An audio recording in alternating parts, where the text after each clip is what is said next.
All right. Thank you for joining us today for today's session on Getting Common Core Ready, Closing the K-2 Reading Gap.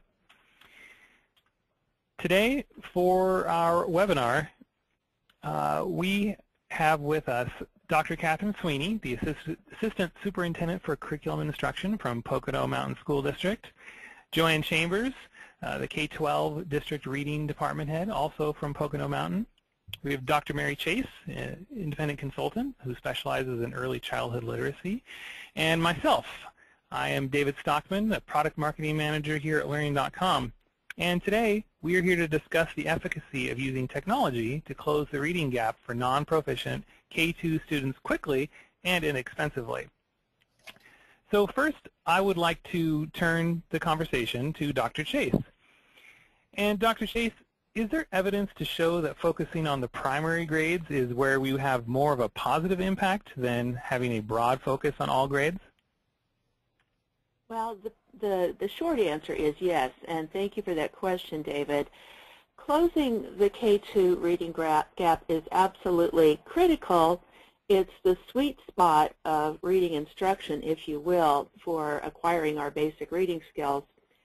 And not acquiring those reading skills has vast personal and social repercussions. Let's go on to the first slide.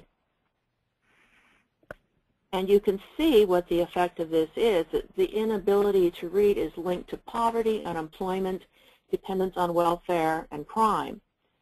37% of all the fourth graders in the United States are reading at below basic levels. And the statistics reveal that the problem is getting worse. The gap is widening between the reading skills of the highest and lowest performing students. Further, there is almost a 90% probability that a child will remain a poor reader at the end of fourth grade if the child is a poor reader at the end of first grade. Now, why does this happen? Our brain, as we all know, is wired to learn language. That is the one thing that almost every child learns without exception. Most children, because they interact with their parents or the people around them, learn the language with a great deal of facility. And because we use this in our evolution to survive this communication, the brain prioritizes sensory skills that support language. However, next slide, learning to read is not a natural function of the brain.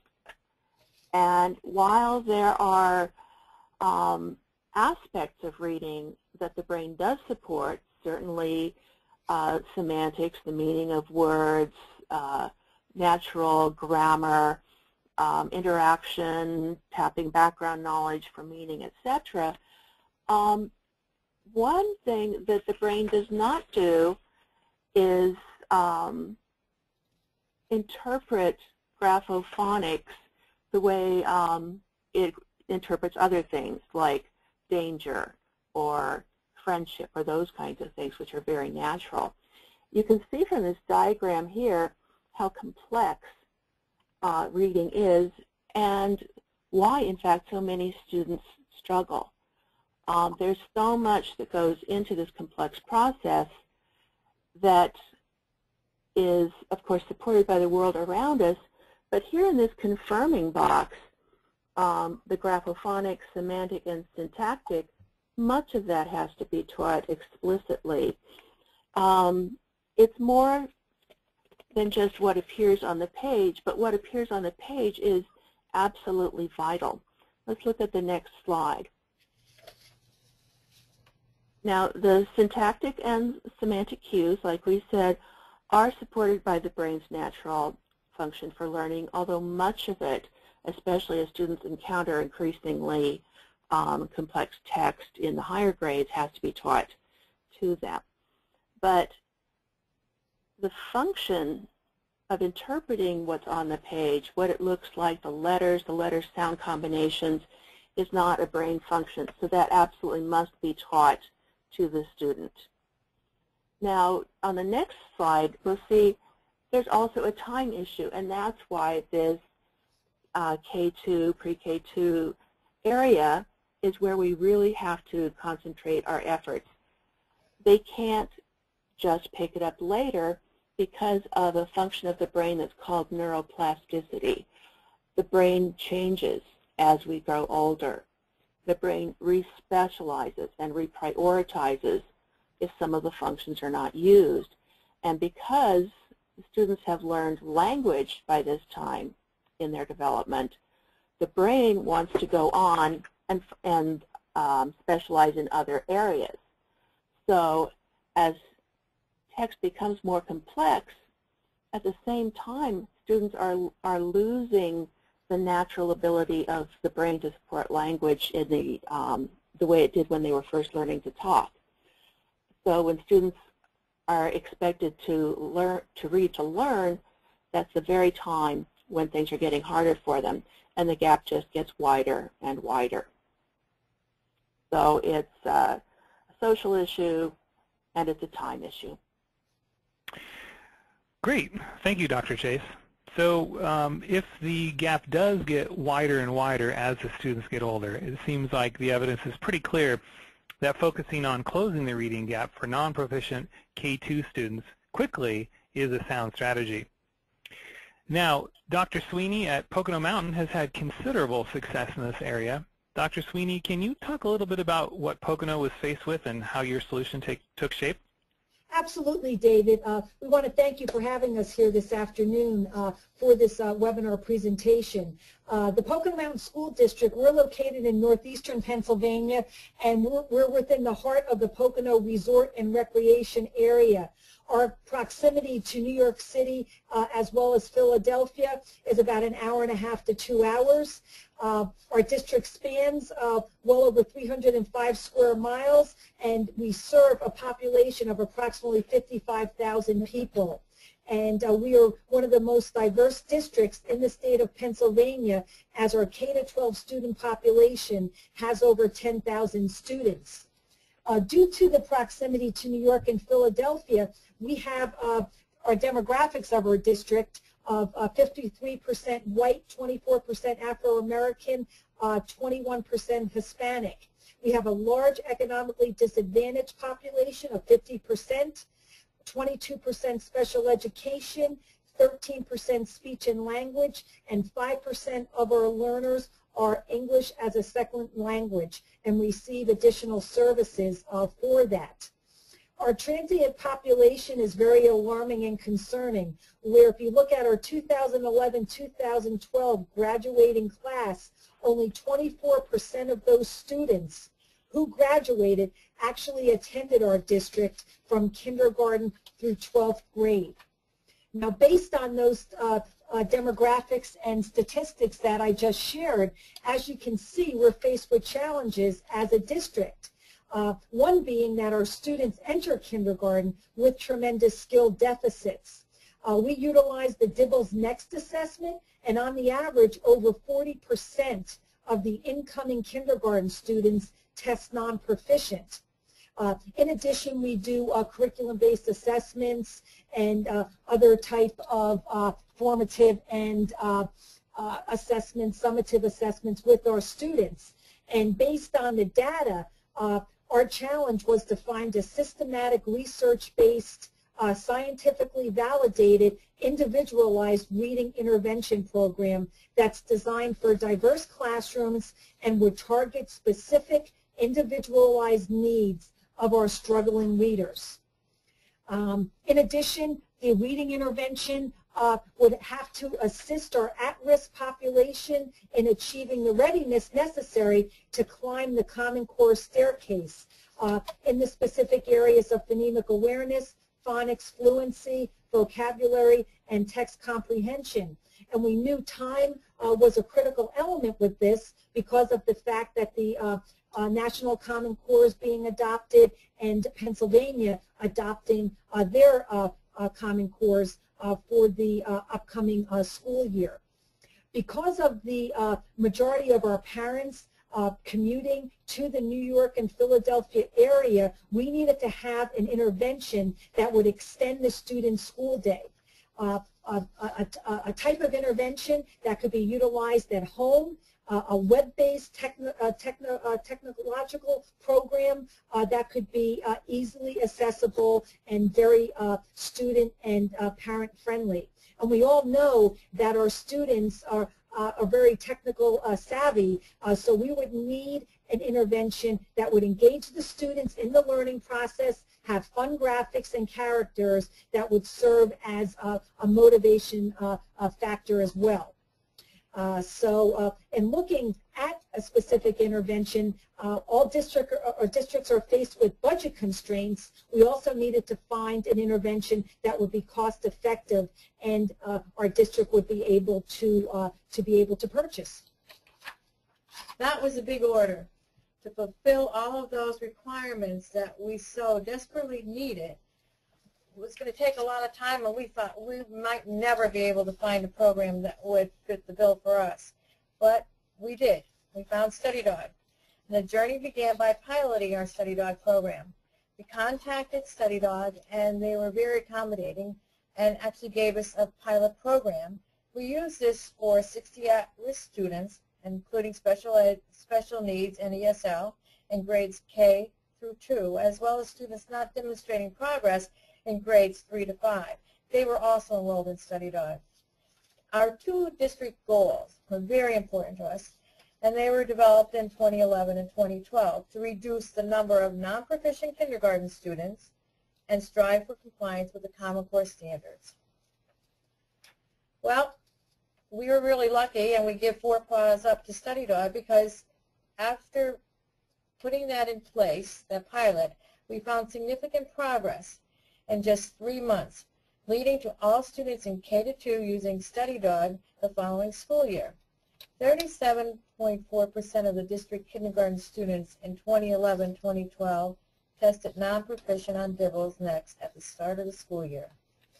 4 months later, that percentage was decreased by 14.6% for a 39% improvement. Wow. 568 students showed significant development in their reading skills from their pretest to the second semester. 88% of the kindergarten students were proficient at the end of the school year. And you know, the benchmarks increase and become more rigorous, and yet we had 88%. 35% of kindergarten second grade students tested non-proficient. 4 months later, that percentage was decreased by 12% for a 34% improvement. 1,197 students showed significant development in their reading skills from their pretest to the second semester. 80% of the students tested proficient at the end of the school year. And again, we know those benchmarks increase the rigor. Wow, that was a great improvement. So what did this tell us? What were our observations in utilizing StudyDog for that period of time? Well, one of our first observations, which is critical, that it needs to be used with fidelity. The program will work when it is used with fidelity, and we found to have our at-risk students on at least 3 times a week for 20 minutes to make that substantial progress and gains in their reading skills. We also found that we are going to continue to utilize StudyDog as an integral part of our RTI process, that's response to intervention. It is a customized intervention plan for all at-risk students. We've gotten to the point within a short amount of time that before we even bring a child up at our DAT meetings, we have DAT meetings that occur on a bi-weekly basis, that the teacher has to present the reports that can be generated from StudyDog to our psychologists, to our building-based interventionists, such as our reading specialists, to our department head, Joanne, and as well as being able to analyze that data to ensure that each student is getting the appropriate number of minutes in the program to be successful. I think most importantly, with our data meetings and the ongoing communication that we have with our faculty and staff, that StudyDog has really assisted in becoming a district-wide culture where teachers are now comfortable to collaborate, to share information, and to consult with one another. in order to use the custom courses available to differentiate the instruction. And this is really a highly valued component, and we're going to continue to utilize this in the next school year as well. Professional development is key, and professional development we found to really be an easy process for our teachers. We do professional development in our morning meetings, in after-school meetings, and in-service days, and we are now going to focus on the customizing of courses for the students in creating those individual learning paths. And finally, this is critical to any school, is the parent component. And we are now really spending much of our time with parent programs, focusing with our parents, bringing them into the building, getting them much more familiar with StudyDog, having them work with their child doing StudyDog, and it's also going to become a part of our kindergarten registration process this year, which we're very excited about. And we're going to be providing our incoming kindergarten students as well as their parents the opportunity to utilize StudyDog over the summer months. And we're going to monitor and analyze the growth, because we do pre-assessments when the children come to us for kindergarten registration, and then we will be assessing the students as we always do at the beginning of the school year. So we're very excited to do this pilot with our incoming students for kindergarten. Excellent. I also wanted to add that when you look at the total program, not only is it student-friendly, teacher-friendly, and parent-friendly, the reports that we are able to get go from a district-wide report to a school report to an individual report. And if you look at the next slide, you're going to see an example of that individual report. The individual reports are crucial to our overall student development. You can look at that, and you can, the lighter shade is where the child was at his pretest, what growth you see in this one child, and this is just a snippet. We find this across the board in all of our schools on campus. The nice thing about this report is if you go digging in a little bit deeper, you can also see an aim line. And you can see exactly where that child falls in each of the skill areas that are correlated to the Common Core. That not only helps us to get a good snapshot of the child, it guides us to give them the added custom-made course that they're going to need to see improvement on the state DIBEL test. Also, if you go into the program and you go into these reports, you can scroll down and leave notes. So as the department head, if I see a child that for some reason isn't making the progress that we expect due to poor attendance or whatever, I can add a little note to the teacher. The teacher can see that, even though the teacher's in another building. Parents can also see that, and we can work collectively to help that child make gains. And you know what? The gains are significant. All in all, the reports are crucial to the child's development, and because they are so teacher-friendly, they are used by our teachers. And they're reported at our DAT meetings, and one of the reasons I think we're seeing so much growth with the program. So again, if the dog had 8 paws, it would be 8 paws up. That's wonderful. Thank you, Dr. Sweeney and Joanne. It sounds like the primary grade focus was exactly what you needed to achieve your goals, and the web-delivered instruction StudyDog provided was a good fit for your needs. And it's so great to see the achievement that your students saw and the amount of learning that went on. Now, I'm going to go ahead and provide a short overview of StudyDog, and then we will get to some questions that come up about the program itself. So one of the most important features about StudyDog is the independent learning, which is really a unique feature of StudyDog in the primary grades. Now, within that independent learning, there's really 2 important parts. And the first part is the engagement of the students. And probably Pocono Mountain wouldn't have seen the achievement gains that they did if this was not as engaging to the students as StudyDog is. Now, there is a whole story that provides the context for each of the StudyDog lessons. So there's an entire engaging story that draws the students in. Each of the lessons has a scaffolding protocol built in, All of them are high quality, and the character itself of the study dog provides positive encouragement and bonding with the student. StudyDog not only is engaging, but is rigorous. It is a complete curriculum. It is research-based, it's rigorous and validated, it's systematic. The skills are taught explicitly, which we know is important, and it is aligned to the Common Core state standards. Now, the explicit instruction that is present in each of the lessons is where the skill is instructed first. It is modeled on the screen by the characters. The student is guided through practice, and then there's an open-ended practice where the students get to do it themselves, and we'll see an example of that in just a few moments.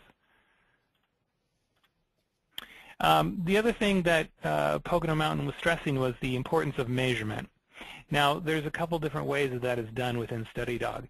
The first measure is the pretest that can be given to all the students that provides a baseline, and it provides an entry point to the curriculum for all the students. Additionally, the students are measured by within the program itself. It detects the student performance and it makes adjustments based on how the students are performing. There is a response in instruction, so that there is added instruction or help given, practice given to the students. And then there is, of course, that reporting that Joanne said is so important that is available for teachers. Here's just a short overview before I show some of the lessons themselves. In the top left is the character of Dr. Z, who summons your students to Lost Island and again provides the context for the entire story and for all the lessons involved within StudyDog. And then we can see some examples of lessons on multiple sound consonants at kindergarten, contractions at first grade, and letter formation for your pre-K students. And now what I'm going to do is jump over to StudyDog within learning.com, and we're going to take a look at some of the lessons on multi-sound consonants. So here, this is where the students are asked to identify the different sounds for the letters of C, for instance, G, N, and one in particular, for instance, with C, where it has two sounds, where it has a soft sound like an S, or the hard K sound like a K. And we're going to go ahead and take a look at this. Just one moment. Hello? Anybody there? Up here. Who's there? Dr. Z Helpers. We've come to find ingredients for the Lost Island potion. Can you let us in the castle, please? Dr. Z? Oh, yes, of course. Wait a minute. How do I know you are who you say you are? I'll have to ask you a few questions first. Well, okay. Guard! Okay, here's what you do. The letter C usually has the K sound, as in cut. The letter C, when it's followed by an E, I, or Y, can have the S sound, as in city. Listen to the next word carefully, and choose the sound on the wall that it matches. Scent. Does it have the same first sound as cut, or does it have the same first sound as city? Click on the word on the wall that has the same sound. Cut. City. Good job. How about can? Can. City. Cut. Excellent. How about cup? City. Excellent. How about circle? That's not quite it. How about cow? Excellent. Okay, so that's an example of the multi-consonant sounds. It's one that my 5-year-old definitely struggles with, and especially with the different C sounds. Now, before we have some of the questions that we have, in order to contact us, of course, you can find us at learning.com. We have the email sales@learning.com and our phone number 503-284-0100. And we have a free trial available. You can sign up for a free 60-day trial for 25 students by visiting us at the website below, learning.com/StudyDog. And while that's there, I'd like to clarify a couple questions that we have. First of all, when we said that StudyDog is aligned to the Common Core state standards, is that aligned to all of the Common Core state standards or just the national version? That's all the state standards. Okay, so Common Core is aligned, or I'm sorry, StudyDog is aligned to the national Common Core as well as the individual state Common Core standards. That's correct. Excellent. Now, a question for Pocono Mountain. Can you answer how easy or difficult is the actual implementation of StudyDog? It's, in my opinion and Joanne's, it's a very easy implementation. In fact, when we first came across StudyDog, we actually got everything up and running over a spring break that we had. So when we came back, we were able to train our pilot teachers, get the class lists up and running really within that first day back. Wow, that sounds like a great turnaround. Now, I'm sorry, go ahead. I said it was quick. Yeah, that sounds quick. At all. It was so student friendly. Yeah, when you go in and you observe the children utilizing this program, it's total differentiation. You don't see frustration. You see smiles on faces. You see motivation. It used to be recess was their favorite part of the day. Now it's StudyDog. And I think that that is attributed to the fact that the program is calibrated to the child's areas of strengths and deficits. So if a child is experiencing a struggle with a certain concept, it automatically will recalibrate it back to the child's independent level so the child can then find success and be happy with it and then move forward. It's a big plus with this program. That sounds great. Now, about how long does it take before teachers start to see a positive effect of StudyDog? Immediately. We're always looking for, we're always watching and panning the room to make sure that our children are invested and engrossed in the program or engaged in the program. That was immediate. They were so excited about the storyline and the characters that that's number one. They were motivated. But we were also able to see success right away because we had the pre-test and we had the reports that would show us immediately how they were making progress in each one of those areas. That's great. Now, it appears that, again, you had pretty good achievement results with StudyDog. Can you explain a little more detail about how StudyDog works and why it is more effective than other reading programs out there? Well, I think the key point is that it's differentiated totally. So instead of a child sitting there in a classroom where everyone is getting the same instruction, some children might be bored and some children might be totally frustrated. You won't find that with StudyDog. Each child is progressing at their own individual pace because it is totally differentiated. That in itself keeps that child motivated and makes the difference between that program and sitting in front of a basal reader. Great. Well, that's excellent. Thank you so much for joining us today. Again, Dr. Chase, Dr. Sweeney, and Joanne, and Deem as well from StudyDog. We're glad you could be with us today, and thank you again. Thank you. Thank you. Thank you.